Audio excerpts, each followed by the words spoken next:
زمین سے 480 فیٹ اونچے 4500 سال پرانے اس پیرامڈ کے اندر ایسا کیا تھا جس کو صرف دیکھنے کے لیے ریسرچرز نے ایک روبوٹک کیمرہ پیرامڈ کے اندر بھیجا۔ ایک جگہ پر آ کر روبوٹک کیمرہ رک گیا کیونکہ اب اس کے سامنے پتھر کا ایک سلیب تھا۔ ریسرچرز کا ماننا تھا کہ اس سلیب کے پیچھے ضرور کوئی ایسا راز چھپا ہے جو پچھلے 4500 سالوں سے دفن ہے۔ یہ راز ان کو ہر قیمت پر جاننا تھا، اس لیے انہوں نے روبوٹ کے آگے ایک ڈرل مشین لگائی جس نے اس پتھر کے سلیب میں باریک چھید کر دیا۔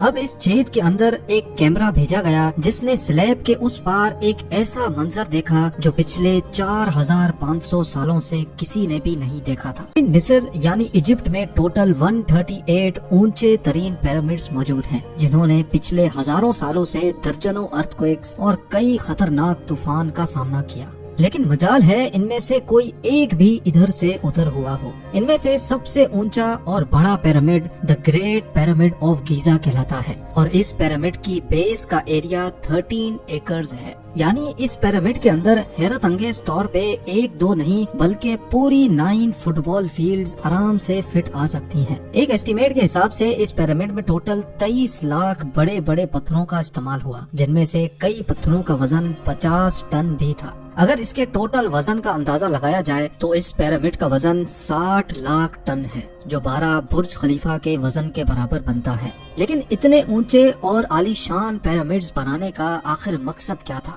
ہزاروں سال پہلے جب انسان کے پاس کوئی ٹولز بھی موجود نہیں تھے، تب ان پیرامڈز کی دیواروں کو کیسے انچ بائی انچ لیول کیا گیا؟ کیسے 50 ٹن وزنی پتھروں کو اسکوائر شیپ میں کاٹ کر بغیر کرین کے ہی 480 فیٹ اونچائی تک پہنچایا گیا؟ اور ان کو بنانے میں ایسے کون سے انجینئرز کا ہاتھ تھا جنہوں نے ان پیرامڈز کو ارتھ کوئک پروف کے ساتھ ساتھ ان کی تمام سائڈز کو ایگزیکٹلی 51.5 ڈگری کے اینگل پہ سیٹ کیا؟ یہ سب آپ جان سکیں گے آج کی اس ویڈیو میں۔ تو آئیے شروع کرتے ہیں۔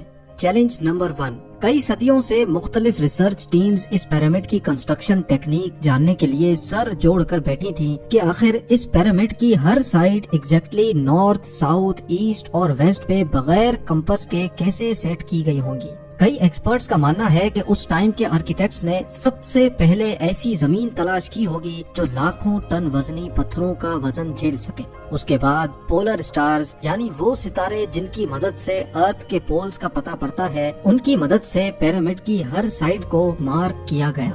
نہ کوئی کمپس اور نہ ہی کوئی آپٹیکل انسٹرومنٹ، صرف اس بیسک ٹیکنیک سے ہزاروں سال پہلے اس پیرامڈ کی ڈائریکشن سیٹ کی گئی، اور وہ بھی 0 ایررز کے ساتھ۔ Challenge number 2۔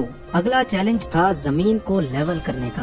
جس 13 ایکڑ کی زمین پر اس پیرامڈ کو بننا تھا، اس کا لیول تھوڑا سا بھی آؤٹ ہوتا تو 23 لاکھ پتھروں کے اس پہاڑ کا کھڑا ہونا بالکل بھی ممکن نہیں تھا۔ اب اس زمین کو لیول کرنے کے لیے اس ٹائم کے انجینئرز کے پاس نہ ہی لیزر لیولر تھا اور نہ ہی ببل لیول۔ ایکسپرٹس کا ماننا ہے کہ کنسٹرکشن سائٹ کی چاروں سائڈز پر کھڈا کر کے اس میں پانی ڈالا گیا ہوگا، اور پھر ایک سائیڈ کے پانی کے لیول سے دوسرے سائیڈ کے پانی کے لیول کو میچ کیا گیا ہوگا۔ جو زمین کا حصہ پانی کے لیول سے میچ نہیں کر رہا ہوگا، اس کو چھینی اور ہتھوڑوں کی مدد سے کاٹ کر لیول کیا گیا ہوگا۔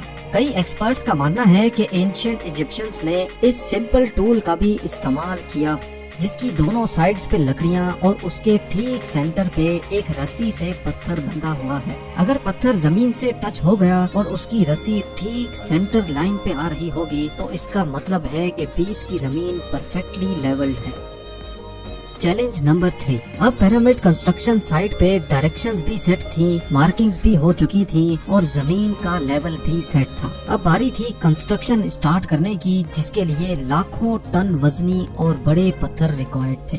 لیکن یہ پتھر کاٹنے کے لیے نہ ہی ان کے پاس گرائنڈر تھے اور نہ ہی جیک ہیمرز، لیکن پھر بھی انہوں نے 50 ٹن وزنی پتھر کاٹے بھی اور ان کو اسکوائر یا ریکٹینگل شیپ بھی دیا۔ لیکن آخر کس کی مدد سے؟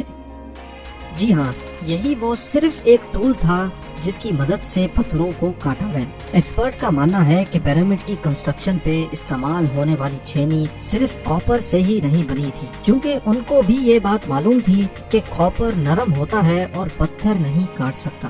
اس لیے اس میں ایک کیمیکل آرسینک بھی شامل کیا گیا تھا۔ کاپر اور آرسینک سے بنائی جانے والی یہ چھینی لکڑیوں کے ہتھوڑوں سے پتھروں پر ٹھوکی جاتی تھی اور کئی گھنٹوں کی محنت کے بعد بڑے بڑے پتھر شیپ میں لائے جاتے تھے۔ Challenge number 4۔ اب چونکہ یہ خاص قسم کا پتھر جس کو آج لائم اسٹون کہا جاتا ہے، اس کی کٹائی پیرامڈ کنسٹرکشن سائٹ گیزا سے 250 کلومیٹر دور ٹورا کے شہر میں ہو رہی تھی۔ اب مسئلہ تھا یہ پتھر گیزا تک ٹرانسپورٹ کرنے کا۔ ہر ایک پتھر 50 ٹن یعنی 50,000 kg کے برابر تھا، جو تقریباً 3 پیسنجر بس کے وزن کے برابر بنتا ہے، اور ایسے 23 لاکھ پتھر صرف ایک پیرامڈ میں استعمال ہونا تھے۔ اتنا زیادہ وزن ٹرانسپورٹ کرنے کے لیے نہ ہی اس دور میں کوئی جانور کام آ سکتا تھا اور نہ ہی ان کے پاس ٹرکس موجود تھے۔ حتیٰ کہ اگر آج کل کے جدید دور میں بھی یہ کام کرنا پڑے تو ٹرانسپورٹ کمپنیز کو اچھا خاصا ٹف ٹائم آئے گا۔ حیرت انگیز طور پہ یہ کام ورکرز اور کشتیوں کی مدد سے کیا گیا۔ جی ہاں، ٹورا اور گیزا کے درمیان موجود ریور کا فائدہ اٹھایا گیا اور بڑی بڑی کشتیوں میں پتھر لاد کر پیرامڈ سائٹ پر پہنچائے گئے۔ ایکسپرٹس کا ماننا ہے کہ یہ کام اتنا آسان نہیں تھا۔ شپس میں اتنے بڑے پتھر کی لوڈنگ اور ان لوڈنگ میں کم سے کم بھی 500 مزدوروں کی آرمی ایک ہی وقت میں لگائی گئی ہوگی۔ Challenge number 5۔ جو ایکسپرٹس کی ٹیمز پیرامڈ کی کنسٹرکشن پر ریسرچ کر رہی تھیں، ان کو اب اپنے کئی سوالوں کے جواب مل چکے تھے، لیکن ایک بات ان کو ہر وقت ستا رہی تھی کہ لائم اسٹون کٹ بھی گئے، ٹرانسپورٹ بھی ہو گئے اور کنسٹرکشن کے دوران ایک کے اوپر ایک لگنا بھی شروع ہو گئے۔ مسئلہ یہ تھا کہ پتھر اتنی اونچائی تک آخر پہنچائے کیسے گئے ہوں گے۔ کئی ایکسپرٹس کا ماننا ہے کہ پیرامڈ کی کنسٹرکشن سے پہلے ہی یہ پلان کر لیا گیا تھا۔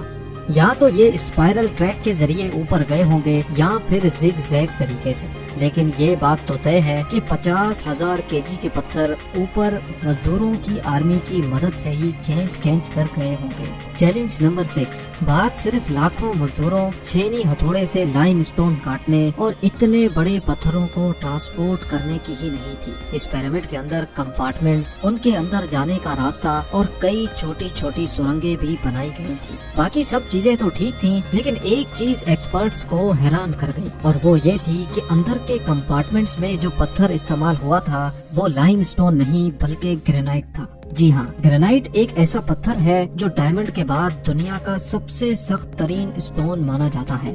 آج کل کے ماڈرن دور میں بھی گرینائٹ بڑے بڑے گرائنڈرز کی مدد کے سوا کاٹا ہی نہیں جا سکتا۔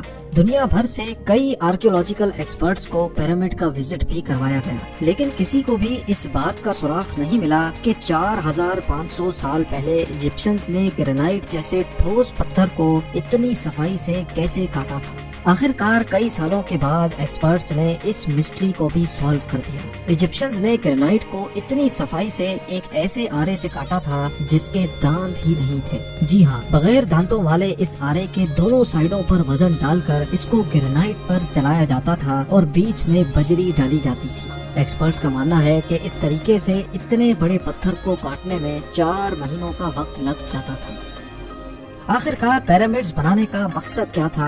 ان پیرامڈز کو بنانے میں کتنے مزدور ایک ہی وقت میں کام کرتے تھے؟ اور روبوٹک کیمرہ نے جب پیرامڈ کے اندر پتھر کے سلیب میں سوراخ کیا تو اس کے اندر وہ کون سا منظر دیکھا گیا جو پچھلے 4500 سالوں سے کسی نے بھی نہیں دیکھا تھا؟ یہ سب اور اس سے بھی زیادہ آپ جان سکیں گے اس ویڈیو کے پارٹ 2 میں۔ آپ لوگوں کے پیار بھرے کامنٹس اور لائکس کا بے حد شکریہ۔ ملتے ہیں ویڈیو کے اگلے شاندار پارٹ